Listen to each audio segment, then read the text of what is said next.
Halo semua, selamat datang di Kata episode 5. Jadi video kali ini gue mau ngebahas soal cara menulis commit message yang baik dengan menggunakan conventional commit ya.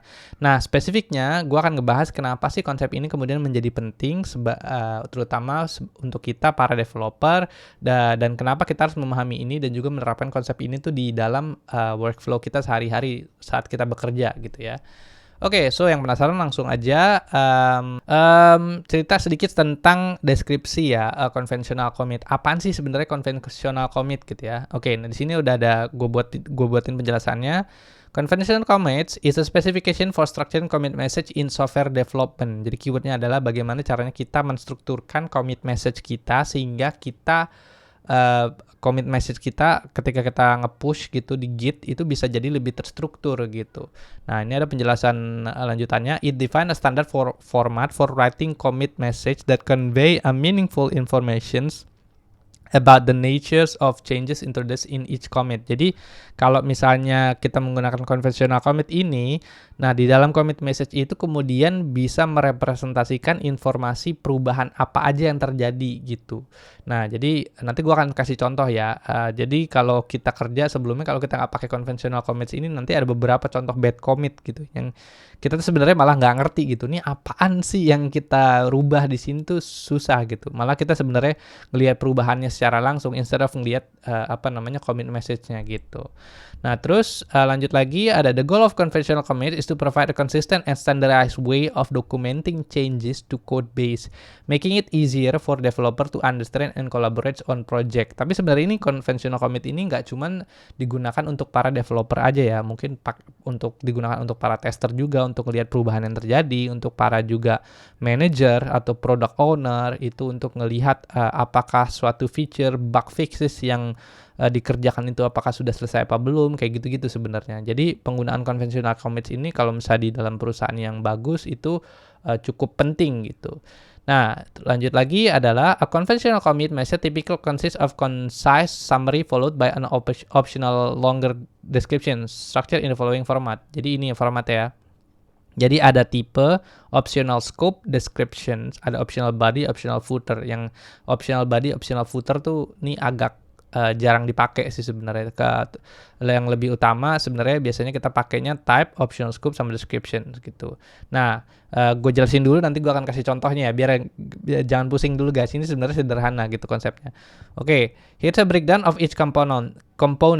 Type indicates the type of change being introduced. Common type includes fit for new features, fix for bug fixes. Jadi nanti type-nya ini tulisannya jadi fit kayak gini, atau fix kalau ada kalau benerin bug, docs for documentation change, style for code, style formatting changes. Nanti tipe-tipenya ada banyak sih dan seterusnya lah, nanti bisa baca sendiri. Scope optional, provide additional context about the area of the code base affected by the changes. This could be a model, component, or features name. Description, a brief descriptive summary of changes. It should be clear and concise. Description tuh ini description-nya. Tadi kalau scope itu artinya adalah modul, komponen, dan features name. Kalau description itu deskripsinya, apa sih yang berubah gitu. Nah, terus abis itu body, again gue bilang optional, footer juga sama optional gitu ya. Nah, kurang lebih sebenarnya conventional commit tuh kayak gitu doang gitu ya. Jadi strukturnya, bentuknya tuh cuman kayak gini doang. Nah, sebelum gue masuk ke contoh konkretnya, gue akan kasih contoh dulu kenapa ini kemudian menjadi penting ya. Nah, next slide-nya kita masuk ke kenapa sih menggunakan conventional commit. Ini adalah salah satu contoh bad commit message. Jadi ini WIP itu artinya work in progress, off for lunch, and for code today, I'm tired as fuck. Happy weekend team, first to commit, fix final bugs, and terserah lah terusannya kayak gini. Ini adalah commit message yang bad. Kalau tulisannya cuma WIP, work in progress, terus kita tahu dari mana apa aja yang berubah di sini gitu. Terus sangat sulit gitu untuk bisa menentukan apa yang berubah di sini gitu. Terutama untuk para tester kalau mau ngelihat perubahan yang terjadi dan juga untuk product owner ngelihat nih fiturnya udah sampai mana gitu, atau enggak bug fixes-nya udah sampai mana, susah gitu menentukannya gitu. Jadi dengan menggunakan conventional commits, structure commit message kita akan lebih terstruktur gitu. Jadi nggak ada lagi bad commit model-model kayak begini gitu ya. Nah, terutama di beberapa, ini mungkin bisa di-pause biar gua nggak kelamaan ngejelasinnya, adalah ada beberapa poin. Yang pertama adalah standarisasi gitu, jadi lebih enak gitu. Nah, dengan menggunakan conventional commits ini akan lebih mudah gitu nih ya. Conventional commit enforce standard format for commit message. This consistently make it easier for developer to understand the purpose of scope of changes. Jadi kalau misalnya ada bentuk standarnya, akan lebih mudah untuk para developer, tadi gue bilang tester sama product owner, untuk bisa lebih paham. Clarity and readability udah pasti gitu kan. Kalau terstruktur, formatnya akan lebih mudah dibaca dan juga untuk lebih mudah dipahami. Change log generation, nah ini juga yang paling utama nih gitu ya.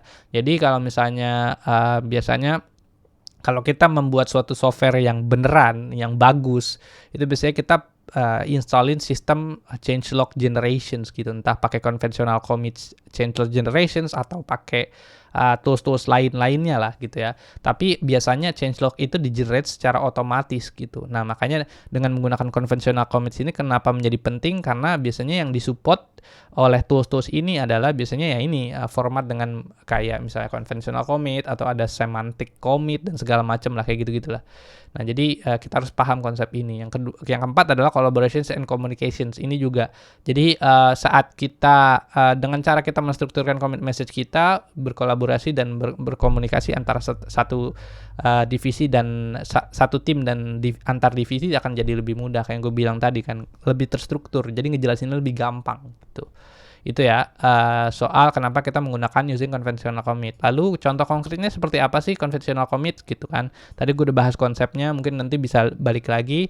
Sebenarnya conventional commit cuman kayak begini doang gitu. Jadi ketika kita melakukan commit, cuman tinggal commit message-nya kita ganti aja. Dulunya ngasal, sekarang kita bikin kayak strukturnya tuh kayak gini. Jadi git commit -m fit, artinya feature.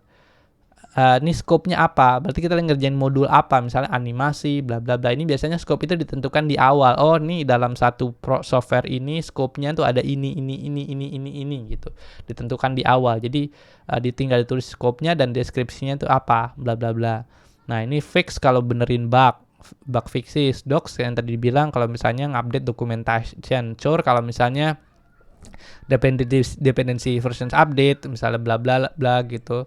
Itu biasanya di ini ya. Nah, mungkin penjelasan lebih detailnya aja bisa dilihat di sini ya. Commit type, build, changes that affect the build system gitu. Misalnya kalau kita lagi nge-build aset-aset gitu kan, npm run build kayak gitu, itu biasanya kita masukin commit type-nya build, fit itu untuk introduction feature, fix untuk bug fixes, docs, documentation, chore, performing task like npm upgrades dan bla bla bla gitu ya. Terus habis itu CI, continuous integration, style, kalau code style changes ada CSS, ada perubahan buttonnya berubah, warnanya berubah, biasanya pakainya style, refactor, code refactoring, performance improvement, test, adding or modifying test, kayak gitu-gitu. Ini ya, jadi commit types-nya tuh modelnya biasanya kayak begini. Lalu commit scope yang tadi gue bilang itu biasanya predefined di awal. Jadi dalam satu software itu kira-kira ada scope-nya apaan aja sih di-define, lalu kemudian dari situ ya udah nanti dimasukin scope-nya ke sini. Oh, ini feature animasi, fix, benerin compiler dan seterusnya gitu ya. Nah, terus untuk conventional commit sendiri beberapa hal lagi lainnya yang perlu kita ketahui adalah kalau kita mau menambahkan, tadi kan di awal tuh di sini gue bilang kan, kalau di sini kan ada optional body dan optional footer ya. Mungkin terkadang kita mesti mengincludekan issues number di dalam commit message-nya kita gitu. Nah, itu bisa kita lakukan dengan menjalankan perintah instead of kita pakai git commit m ini, git commit m message ini atau one line comment, kita bisa menggunakan perintah git commit m. Jadi di dalam git commit m itu nanti kita bisa memasukkan gitu issues number. Nah, ini biasanya digunakan dalam beberapa perusahaan untuk CI/CD-nya mereka ya. Jadi kalau misalnya misalnya kita bikin pull request atau semacamnya gitu. Nah, terus harus mengintegrasikan issues number di dalam commit message-nya kita supaya CI/CD-nya jalan. Nah, itu ada beberapa perusahaan yang modelnya kayak gitu, kita bisa pakai perintah git commit kayak gitu. Nah, terus selanjutnya selain itu juga ada beberapa informasi yang kita perlu ketahui soal conventional commit ini. Yang pertama adalah commit message ini ya, commit message description and breaking changes footer. Ini kita bisa menggunakan kayak gini kalau ada mau mendefine breaking changes kayak gini ya. Breaking changes dan bla bla bla. Terus juga kita bisa menggunakan commit message with tanda pentung atau tanda seru to draw attention of breaking changes. Nah, kayak gini ya. Untuk mendefinisikan breaking changes. Terus ada dengan scope to draw attention of breaking changes, commit message with both nih. Kayak gitu-gitulah pokoknya ya. Well, juga di ideas kayak gini lah kurang lebih. Commit message with nobody. Jadi kalau misalnya ini single message doang, commit message with scope. Nih, commit message with multi paragraph. Nih ada paragraph. Terus abis itu yang bilang tadi kan reviewed by. Kalau misalnya kita mau commit message-nya lengkap bisa pakai header body atau juga footer kayak gini. Jadi reviewed by siapa, reference-nya berapa, issues nomornya berapa, kayak gitu-gitu bisa kayak gitu. Nah, terus mungkin lebih dalamnya lagi, ini gua agak geser dulu ya. Lebih dalamnya lagi di sini ada conventional commit, conventionalcommits.org. Kalau mau ngeliat lebih dalam lagi tentang conventional commit itu sendiri, itu modelnya in actions itu kayak gimana bisa lihat di sini ya, conventional commit sini ya. Conventionalcommits.org gitu. Nanti bisa dilihat di sini. Oke, mungkin segitu aja. Mungkin sekarang kita masuk ke dalam hands-on-nya aja ya. Oke, sebentar. Ini gua masuk dulu sekarang ke sini. Oke. Nah, ini udah gue siapin di sini ada apa namanya repositorinya udah gue buat di GitHub ya. Jadi kalau misalnya teman-teman pengen ngeliat lebih dalam lagi soal dan gimana cara menggunakan conventional commit, nanti bisa cek di repositorinya ya. Oke, sebenarnya sederhana banget ya. Jadi cara yang kita perlu lakukan untuk bisa install conventional commit adalah tinggal menginstal ini ya, yang gue bilang tadi ya, ada fitur yang namanya conventional commits generations gitu. Jadi nanti bisa install paket namanya ini ya, conventional changelog CLI. Cara install paketnya gimana ya? Udah tinggal npm i kalau pakai apa namanya npm, berarti kan di sini terus -d untuk masukin itu sebagai dev dependency, lalu paste di sini. Tapi di sini gue kan pakainya pnpm ya di sini ya. Pakainya pnpm ini berarti gue tinggal nyalain pnpm add stripd kayak gini. Tapi tergantung sih, terserah mau yarn juga nggak ada masalah, sama aja lah package manajemennya yang mana. Kalau gue pakainya di sini pakainya pnpm. Nah, kemudian setelah diinstal ini conventional changelog CLI ini, kemudian gue pertama sebelum gue automatically generate changelognya, gue akan cerita dulu bentuknya tuh kayak apa ya, konkretnya gitu dalam suatu project. Ini kan yang hands on ya, yang gampang gitu. Jadi kalau ini gue bikin bentuknya tuh kayak gini. Jadi tinggal kita git log gini, lihat. Nah, ini bentuknya kayak gini doang sebenarnya conventional commit. Jadi ada tipenya, ada feature-nya. Ini sengaja gue nggak bikin pakai scope ya, karena memang ya projectnya cuma kayak gini doang gitu. Terus juga biasanya kalau di kantor gue juga sebenarnya gue jarang pakai scope sih, karena biasanya yang software yang gue bikin itu microservices atau micro app gitu yang nggak terlalu banyak feature atau modulnya gitu. Biasanya kalau modul berbeda biasanya gue pindah gitu. Jadi tapi itu kan tergantung kebijakan perusahaan ya, ada yang pakai ada yang enggak, tapi kalau gue biasanya jarang pakai gitu. Nah, di sini conventional commit tuh cuma kayak gini doang. Jadi berarti tipenya apa, kalau ada scope titik 2, terus ya udah. Ini deskripsinya kayak gini doang tuh. Udah, ya udah.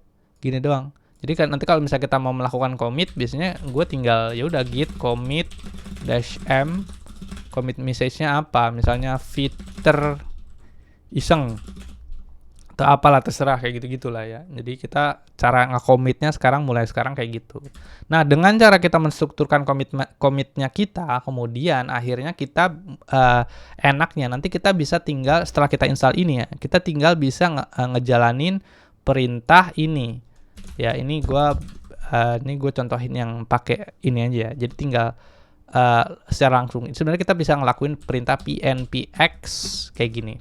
Conventional changelog means p angular changelog kayak gini. Bisa ngelakuin kayak gini, atau mungkin bisa juga lu bikin script kayak changelog kayak gini. Jadi tinggal ngerunnya gini, pnpm run gitu changelog gitu untuk ngegenerate changelog yang ada di repository ini ya. Kalau misalnya mau bikin di repository ya teman-teman semua, ya sama aja sebenarnya. Tinggal bikin changelog script kayak gini, install package-nya, terus habis itu run kayak gini. Nah, nanti dia akan automatically generate changelog ini. Nah, enaknya adalah kemudian kita bisa ngelihat di sini versions number-nya, kapan di generate-nya, bug fixes apa aja yang udah selesai, terus feature-feature apa yang kita buat di sini bisa kelihatan dengan jelas gitu, automatically generated dibandingkan sama kalau misalnya kita bikin commit message-nya kita tuh tanpa pakai conventional commit kayak gini, akan jadi pusing kita bikinnya satu-satu gitu. Tapi kalau dengan menggunakan conventional commit ini dan mengenerate changelog secara otomatis, kita bisa melihat ini jangan lebih enak gitu. Nah, terus di sini juga ada commit hash-nya, terus kita bisa ngelihat perubahannya secara langsung di sini kayak gitu-gitu sih. Nah, inilah yang dimaksud dengan conventional commit dan kenapa ini kemudian menjadi penting gitu. Apalagi kita sebagai seorang developer harus tahu nih kayak ginian itu, jangan sampai nggak tahu ya gitu, conventional commit kayak gitu. Jadi mungkin kurang lebih gitu aja guys, videonya singkat, mudah-mudahan paham gitu ya tentang apa yang gue ceritain soal konsep conventional commit ini. Nah, sebenarnya gue pakai conventional commit ini juga sebenarnya belum lama ya, mungkin kayak baru tahun lalu gitu. Gue baru discover conventional commit ini, dan ternyata memang pas gue pakai, wah ini bagus gitu. Jadi cara kita melakukan coding atau cara kita melakukan rilis suatu version aplikasi akan bisa jadi lebih enak gitu dibandingin sama kita ngasal bikin commit message-nya tuh ngasal gitu, dibandingin dengan menggunakan conventional commit ini. Oke geng, mungkin segitu aja videonya. Please jangan lupa untuk share, like, sama komen. Terus ada website gue juga di agungsundoro.com. Kalau misalnya kalau suka sama videonya terus pengen ngobrol-ngobrol sama gue lebih banyak, ya itu bisa ngobrol-ngobrol sama gue di sosial media gue, ada di website gue itu juga. Oke, bye. Thank you teman-teman semua. Bye.